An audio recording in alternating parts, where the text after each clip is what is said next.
The Lover and the Telltale. When the angel child returned with her parents to New York, the fond heart of Jimmy Trescott felt its bruise greatly. For 2 days he simply moped, becoming a stranger to all former joys.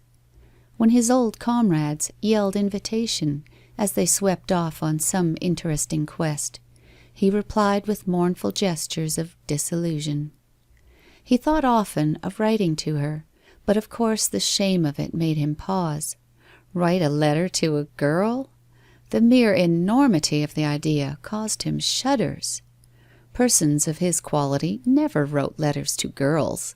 Such was the occupation of mollycoddles and snivellers. He knew that if his acquaintances and friends found in him evidences of such weakness and general milkiness, they would fling themselves upon him like so many wolves, and bait him beyond the borders of sanity. However, one day at school, in that time of the morning session when children of his age were allowed 15 minutes of play in the school grounds, he did not, as usual, rush forth ferociously to his games. Commonly he was of the worst hoodlums, preying upon his weaker brethren with all the cruel disregard of a grown man.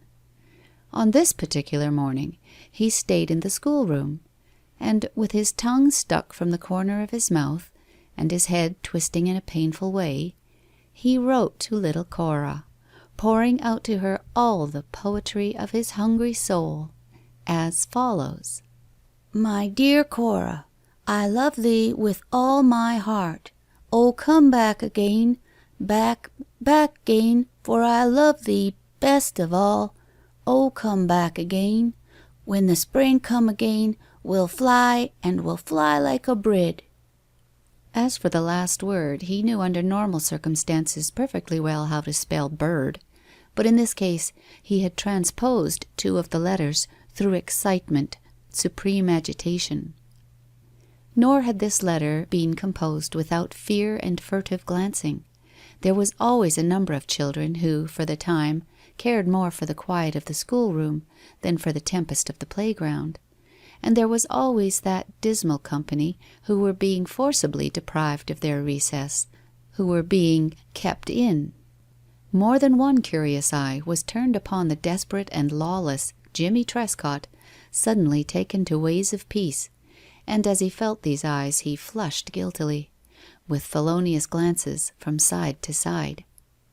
It happened that a certain vigilant little girl had a seat directly across the aisle from Jimmy's seat, and she had remained in the room during the intermission because of her interest in some absurd domestic details concerning her desk. Parenthetically, it might be stated that she was in the habit of imagining this desk to be a house, and at this time, with an important little frown, indicative of a proper matron, she was engaged in dramatizing her ideas of a household. But this small Rose Goldage happened to be of a family which numbered few males. It was, in fact, one of those curious middle-class families that hold much of their ground, retain most of their position, after all their visible means of support have been dropped in the grave. It contained now only a collection of women who existed submissively, defiantly, securely, mysteriously, in a pretentious and often exasperating virtue. It was often too triumphantly clear that they were free of bad habits. However, bad habits is a term here used in a commoner meaning, because it is certainly true that the principal and indeed solitary joy which entered their lonely lives was the joy of talking wickedly and busily about their neighbours. It was all done without dream of its being of the vulgarity of the alleys. Indeed, it was simply a constitutional but not incredible chastity and honesty, expressing itself in its ordinary superior way of the whirling circles of life. And the vehemence of the criticism was not lessened by a further infusion of an acid of worldly defeat, worldly suffering, and worldly hopelessness. Out of this family circle had sprung the typical little girl who discovered Jimmy Trescott agonizingly writing a letter to his sweetheart. Of course, all the children were the most abandoned gossips, But she was peculiarly adapted to the purpose of making Jimmy miserable over this particular point. It was her life to sit of evenings about the stove and hearken to her mother and a lot of spinsters talk of many things. During these evenings she was never licensed to utter an opinion either one way or the other way. She was then simply a very little girl sitting open-eyed in the gloom and listening to many things which she often interpreted wrongly. They, on their part, kept up a kind of smug-faced pretense of concealing from her information in detail of the widespread crime, which pretense may have been more elaborately dangerous than no pretense at all. Thus all her home teaching fitted her to recognize at once in Jimmy Trescott's manner that he was concealing something that would properly interest the world. She set up a scream. "Oh, oh, oh! Jimmy Trescott's writing to his girl! Oh, oh!"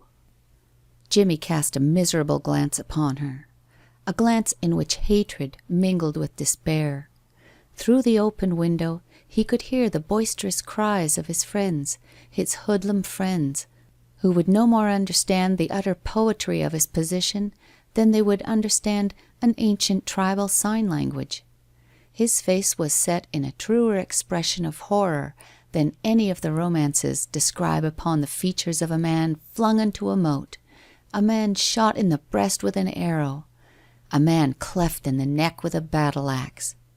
He was suppedaneous of the fullest power of childish pain. His one course was to rush upon her and attempt, by an impossible means of strangulation, to keep her important news from the public. The teacher, a thoughtful young woman at her desk upon the platform, saw a little scuffle which informed her that two of her scholars were larking. She called out sharply. The command penetrated to the middle of an early world struggle.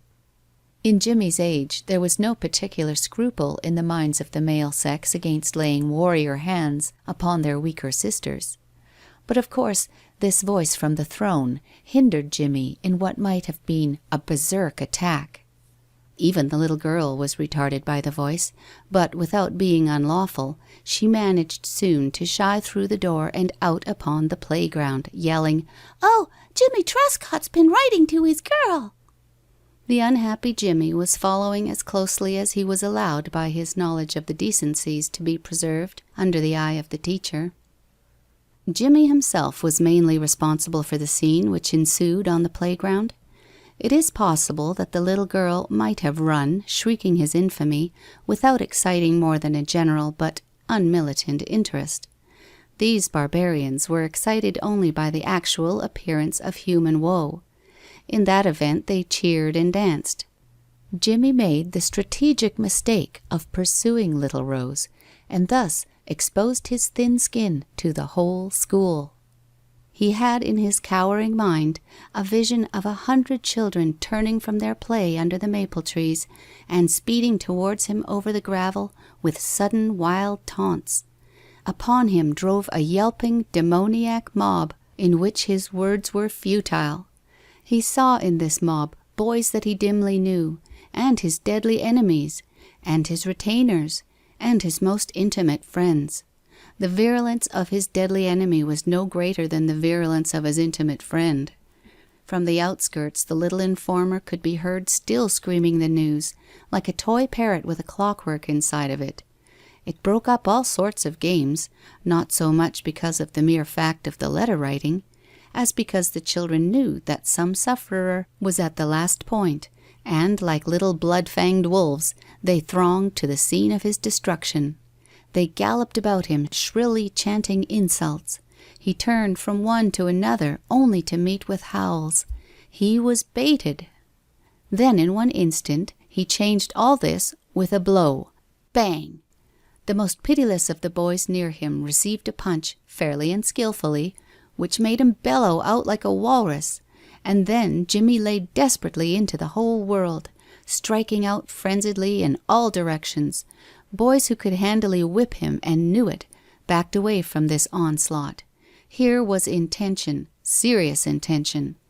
They themselves were not in frenzy, and their cooler judgment respected Jimmy's efforts when he ran amok.